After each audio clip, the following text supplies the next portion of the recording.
ವೀಕ್ಷಕರೇ, ಗೃಹಲಕ್ಷ್ಮಿ ಯೋಜನೆಯಲ್ಲಿ ಬರೋಬ್ಬರಿ 2 ಭರ್ಜರಿ ಗುಡ್ ನ್ಯೂಸ್ ಬಂದಿರುವಂಥದ್ದು. 15ನೇ ಕಂತಿನಲ್ಲಿ ಹಾಗಾದರೆ 15ನೇ ಕಂತಿನಲ್ಲಿ ಹೆಚ್ಚಿನ ಹಣ ಜಮಾ ಆಗುತ್ತಾ ಅಥವಾ ಇಲ್ವಾ?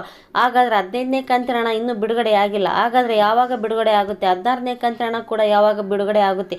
ಈಗಾಗಲೇ 14ನೇ ಕಂತಿನ ಹಣ ಜಮಾ ಆಗಿದೆ, ಇನ್ನೂ 2 ಕಂತುಗಳ ಹಣ ಹಾಕಿ ಅಂತ ಫಲಾನುಭವಿಗಳು ಕೇಳ್ತಾ ಇದ್ದಾರೆ. ಹಾಗಾದರೆ ಈ ವಿಡಿಯೋನ ತಿಳಿಸ್ತೀನಿ ನೋಡಿ. ಹಾಗಾದರೆ 2 ಭರ್ಜರಿ ಗುಡ್ ನ್ಯೂಸ್ಗಳೇನು ಅಂತಂದರೆ, ಇನ್ನು ಎಲ್ಲರೂ ಕೂಡ ಒಂದೊಂದಾಗಿ ನಿಮಗೆ ತಿಳಿಸ್ಕೊಡ್ತಾ ಇದ್ದೀನಿ ನೋಡಿ. ಹಾಗಾದರೆ ಈ ವಿಡಿಯೋನ ಪೂರ್ತಿಯಾಗಿ ನೋಡಿ, ಆದಷ್ಟು ಮಂದಿಗೆ ಶೇರ್ ಮಾಡಿ. ಇನ್ನು ನಮ್ಮ ಚಾನಲ್ನ ಸಬ್ಸ್ಕ್ರೈಬ್ ಆಗಿರಂದ್ರೆ ಸಬ್ಸ್ಕ್ರೈಬ್ ಮಾಡ್ಕೊಳ್ಳಿ. ಆದಷ್ಟು ಈ ವಿಡಿಯೋನ ಪೂರ್ತಿಯಾಗಿ ನೋಡಿ ಮತ್ತು ಈ ವಿಡಿಯೋಕ್ಕೊಂದು ಲೈಕ್ ಕೊಡಿ. ನೋಡೋಕ್ಕೆ ಸ್ಟಾರ್ಟ್ ಮಾಡಿ. ಹೌದು ಸ್ನೇಹಿತರೆ, CM ಅವರ ಹತ್ರ ಕೂಡ ಒಂದು ಹೊಸ ಅಪ್ಡೇಟ್ ಬಂದಿದೆ ಮತ್ತು ಲಕ್ಷ್ಮೀ ಹೆಬ್ಬಾಳ್ಕರ್ ಅವರ ಹತ್ರ ಕೂಡ ಒಂದು ಹೊಸ ಅಪ್ಡೇಟ್ ಲೇಟೆಸ್ಟ್ ಆಗಿ ಬಂದಿರುವಂಥದ್ದು. ಏನಂದ್ರೆ 14ನೇ ಕಂತಿನ ಹಣ ಏನಪ್ಪ ಅಂತಂದರೆ ಬಿಡುಗಡೆ ಮಾಡಿದರಲ್ಲಿ ಆ ಒಂದು ಕ್ಷಣದಲ್ಲಿ 15ನೇ ಕಂತಿನ ಹಣ ಕೂಡ ಮಹಿಳಾ ಮತ್ತು ಮಕ್ಕಳ ಅಭಿವೃದ್ಧಿ ಇಲಾಖೆಗೆ ಬಂದಿದೆ ಅಂತ ಈ ಒಂದು ಕ್ಲಿಯರಿಟಿ ತಿಳಿಸ್ಕೊಡ್ತೀನಿ ನೋಡಿ.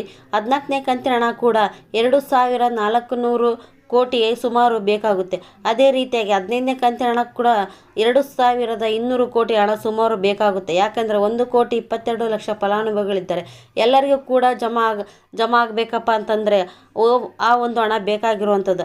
ಹಾಗಾದರೆ 14ನೇ ಕಂತಿನ ಹಣ ಕೂಡ ಕ್ಷಣದಲ್ಲೇ ಮೊದಲನೇದಾಗಿ ಆಹಾರ ಇಲಾಖೆ ಮತ್ತು ಅನ್ನಭಾಗ್ಯ ಯೋಜನೆಯ ಕಳುಹಿಸಬೇಕು ಮತ್ತು ಗೃಹಲಕ್ಷ್ಮಿ ಯೋಜನೆ ಹಣ ಕೂಡ ಮಹಿಳಾ ಮತ್ತು ಮಕ್ಕಳ ಅಭಿವೃದ್ಧಿ ಇಲಾಖೆಗೆ ಕಳಿಸಬೇಕು. ಈ ಒಂದು ಹಣಕಾಸು ಇಲಾಖೆಯಿಂದ ಕಳಿಸಬೇಕಾಗುತ್ತೆ. ತಮ್ಮ ಡಿಪಾರ್ಟ್ಮೆಂಟ್ಗಳಿಗೆ ಕಳಿಸಿ ಆ ತಕ್ಷಣ ಅಲ್ಲಿಂದನೇ ಟ್ರಾನ್ಸಾಕ್ಷನ್ ಆಗುತ್ತೆ. ಮೊದಲನೇದಾಗಿ ಹಣಕಾಸು ಇಲಾಖೆಯಿಂದ CM ಅವರ ಆದೇಶ ಕೊಡಬೇಕಾಗುತ್ತೆ ಮತ್ತು ಹಣಕಾಸು ಇಲಾಖೆಗೆ ಎಷ್ಟು ಹಣ ಇದೆ ಅಂತ ತಿಳಿಸಬೇಕಾಗುತ್ತೆ. ಹಾಗಾಗಿ ಅಥವಾ ಇಲ್ಲಿ ಕ್ಲಿಯರಿಟಿ ಕೊಡುವುದೇನಪ್ಪ ಅಂತಂದರೆ, ಒಂದು ಹಣವನ್ನು ಮಹಿಳಾ ಮತ್ತು ಮಕ್ಕಳ ಅಭಿವೃದ್ಧಿ ಬಿಡುಗಡೆ ಮಾಡಬೇಕು. ಅಲ್ಲಿಂದ DBT ಪುಷ್ ಆಗಬೇಕು. ಅಲ್ಲಿಂದ ಬ್ಯಾಂಕುಗಳಿಗೆ ಅಪ್ಡೇಟ್ ಮಾಡಿಕೊಳ್ತವೆ. ಬ್ಯಾಂಕುಗಳು ನಿಮ್ಮೆಲ್ಲರ ಖಾತೆಗೆ ಬ್ಯಾಂಕುಗಳು ಹಣವನ್ನು ಜಮಾ ಮಾಡಬೇಕು. ಅದೇ ರೀತಿಯಾಗಿ ಪ್ರತಿ ತಿಂಗಳು ಸೈಕಲ್ ಥರ ಪ್ರೊಸೆಸಿಂಗ್ ಇರುತ್ತೆ, ಪ್ರತಿ ತಿಂಗಳು ನಡೀತಾ ಇರುತ್ತೆ. ಮೊದಲನೇದಾಗಿ 14ನೇ ಕಂತಿನ ಹಣ ಬಿಡುಗಡೆ ಮಾಡಿರುವಂಥದ್ದು. ಮಾಡಿದ ತಕ್ಷಣವೇ 15ನೇ ಕಂತಿನ ಹಣಗಳ ಬಿಡುಗಡೆ ಮಾಡಿರುವಂಥದ್ದು. 15ನೇ ಕಂತಿನ ಹಣ ಫಂಡ್ ಈಗಾಗಲೇ ಮಹಿಳಾ ಮತ್ತು ಮಕ್ಕಳ ಅಭಿವೃದ್ಧಿ ಇಲಾಖೆಯಲ್ಲಿದೆ. ಇನ್ನು ನಿಮ್ಮ ಖಾತೆಗೆ ಬರಬೇಕು, ಸ್ವಲ್ಪ ಟೈಮ್ ತಗೊಳ್ಳುತ್ತೆ. ದಿನಾಂಕ ಫಿಕ್ಸ್ ಮಾಡಿದ್ದಾರೆ. ಡಿಸೆಂಬರ್ ಮೊದಲನೇ ವಾರದಲ್ಲಿ ಕ್ಷಣದಲ್ಲಿ ಒಟ್ಟಿಗೆ ಆಗುವುದಿಲ್ಲ. ಇದಕ್ಕೆ ಇಂದಿಷ್ಟು ಪ್ರೊಸೆಸಿಂಗ್ ಇರುತ್ತೆ. ಈಗಾಗ ನೋಡಿ, 14ನೇ ಕಂತು ಕ್ಲಿಯರ್ ಆದ ತಕ್ಷಣವೇ ಮಹಿಳಾ ಮತ್ತು ಮಕ್ಕಳ ಅಭಿವೃದ್ಧಿ ಏನು ಮಾಡಬೇಕಪ್ಪ ಅಂತಂದರೆ, ಆ ಒಂದು ಪ್ರೊಸೆಸಿಂಗ್ ಎಷ್ಟು ಜನರಿಗೆ ಹಣ ಹಾಕಿದ್ದೀವಿ, ಎಷ್ಟು ಪೆಂಡಿಂಗ್ ಉಳಿದಿದ್ದಾರೆ, ಎಷ್ಟು ಅಂತ ಲೀಸ್ಟ್ ಮಾಡಿ ರೆಡಿ ಮಾಡಿ ಆ ರೀತಿ ಸರ್ಕಾರ ಕೆಲಸ ಮಾಡಿಕೊಳ್ತಾ ಇದೆ.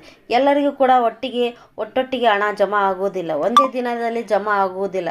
ಯಾಕಂದರೆ ತಾಂತ್ರಿಕ ದೋಷ ಉಂಟಾಗುತ್ತೆ. ಯಾಕಂದರೆ ನಮಗೆ ಪ್ರಾಬ್ಲಮ್ಗಳಾಗುತ್ತೆ.